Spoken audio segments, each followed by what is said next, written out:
I'm Dr. Lowthian. I'm a senior lecturer in education at Swansea University. Today I'm going to be presenting on some research that both Catherine and I, Tom, Sarah, Anna and Caris and Hoda have been doing. Catherine really is the real expert, so I think I'm fine to present here because I'm okay with the data stuff. But when it comes to policy or inclusive curriculums or anything around kind of theoretical understandings or policy understandings around SEN or now ALN, she's probably better to email. Catherine is on maternity leave at the moment as she's had baby Ellis, so she probably won't be replying to emails until around April time, but feel free to forward any questions here because I'm planning to take them along, and I've taken a few pictures of Jen and Katie's work, which some of which we've already seen, but it's good to just be reminded of all the amazing work that's going on. So I present this paper, or these papers, plural, coming from having one of them rejected this week, so that's always nice. So just to give a bit of context, kind of just how Jen and Katie have already discussed, the work that we're talking about today, or I'm talking about today, is kind of the special educational needs system, so pre-2021. Obviously the new ALN or additional learning needs systems transitioned, where there's kind of supposed to be statutory support for children and young people aged 0 to 25 with a learning difficulty or disability.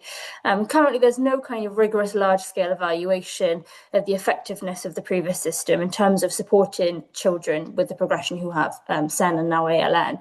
And while this paper isn't an evaluation per se, it gets us starting to think about kind of how effective the previous system was, and what kind of learnings we could potentially take for the new system. Part of our kind of interest really are thinking about maybe doing some comparative analysis with this analysis and the next system, depending on funding. So just to give a kind of brief description of kind of predictors of SEN, which has already been kind of covered a little bit by Katie around disadvantage and Jen. Disadvantage kind of feeds in a lot to special educational needs in differential ways. So although disadvantage is used as kind of a general catch-all, there are differences across kind of neighbourhood deprivation versus free school meal eligibility, so household deprivation. There's cultural deprivation, there's obviously social, not all we can capture by administrative data, but some of which we can. There's also notions around breastfeeding as a proxy for kind of parental literacy and attachment. It's quite a controversial option. And it's often been identified as a protective factor, and I'll talk a little bit more about that today. And season of birth is also really important. So the idea of when you're born across the academic year has a relationship not only with educational attainment, but also an association with SEN that's been captured in other work. I'm thinking of the Scottish work right now in my mind, who also have a different term time. So that's really interesting. And then there's kind of this complex association as well between school attendance and SEN identification that we wanted to look at in this paper.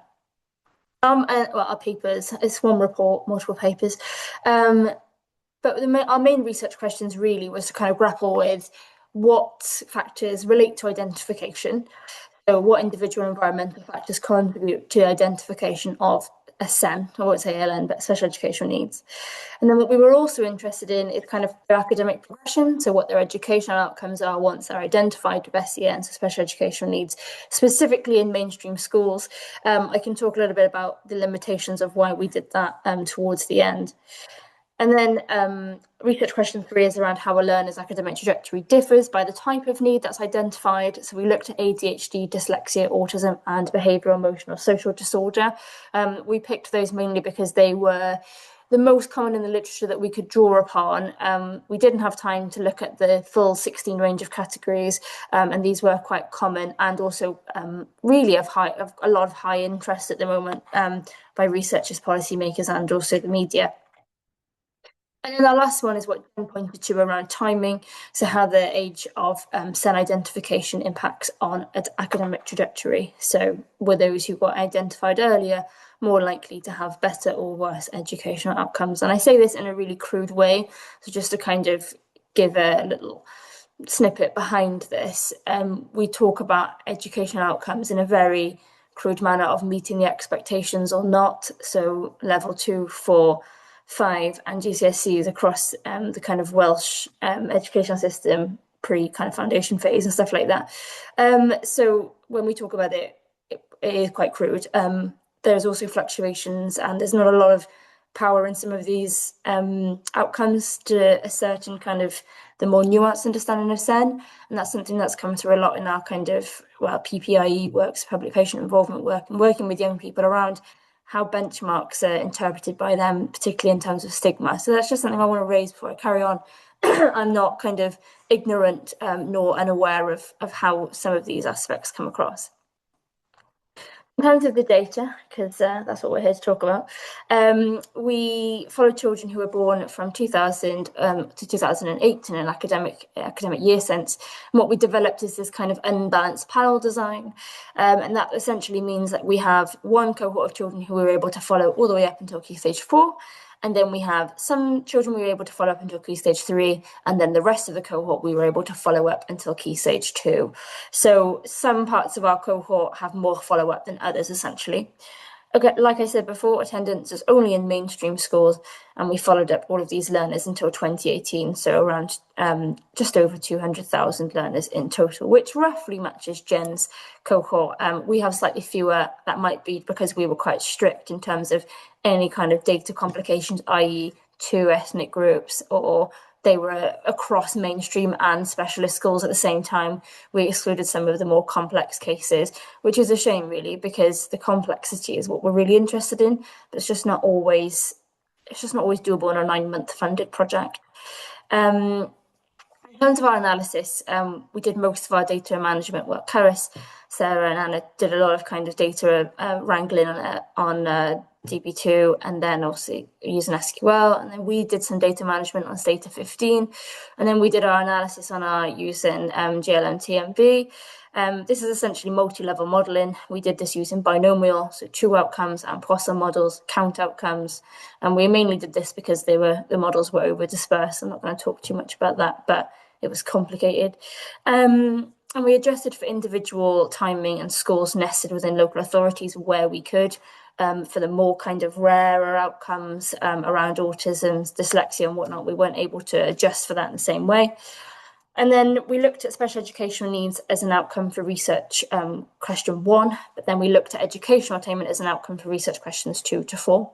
And then we explored the timing of SEN identification in terms of educational outcomes for Key Stage 4. So I hope that is clear throughout. So in terms of our timing question, we only have one cohort of children, and that represents, off the top of my head, around 15,000 people or young people. So that gives you an idea of how small that sample is later on compared to our 200,000 sample. And in terms of kind of what contributes to the identification of special educational needs, so you may have seen that our research was in the conversation and across times and various things, got quite a lot of media attention.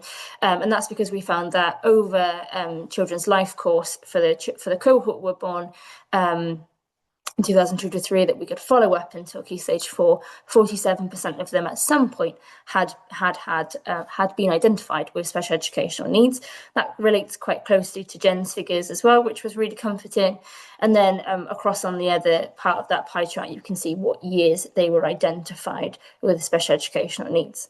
And what we've got on the right-hand side is a Sankey diagram, and that shows you kind of the movements, kind of like Katie's previous one, the movements of special educational needs. So we can see in Key Stage 1, around 3/4 of children had no SEN, but then 6% of them moved on to having SEN, but then 11% of them from Key Stage 1 moved to not having SEN. So you can see that there is quite a lot of movement, around about 20% in the first 2 key stages, and then 10% in the Key Stage 2 to 3. So there is a lot of movement in terms of SEN, and that makes sense. Considering 47% of children are identified at any point, but generally speaking, year to year, our statistics line up with Welsh Government's kind of understanding that around 20 to 25% of children have SEN in each given key stage or academic year. However, they essentially their snapshot compares to our other quite well. And in terms of kind of what individual factors we found relate to the identification of special educational needs, Kathy's made this really nice little roadmap. She loves it, so I always include it. But it essentially picks up kind of the biggest factors that relate to special educational needs from our research. And just to give a little bit more information, free school meal eligibility was related to SEN identification, and it increases the likelihood by 1% every time you increase the time spent with free school meals by 1% as well. So that gives you an idea there.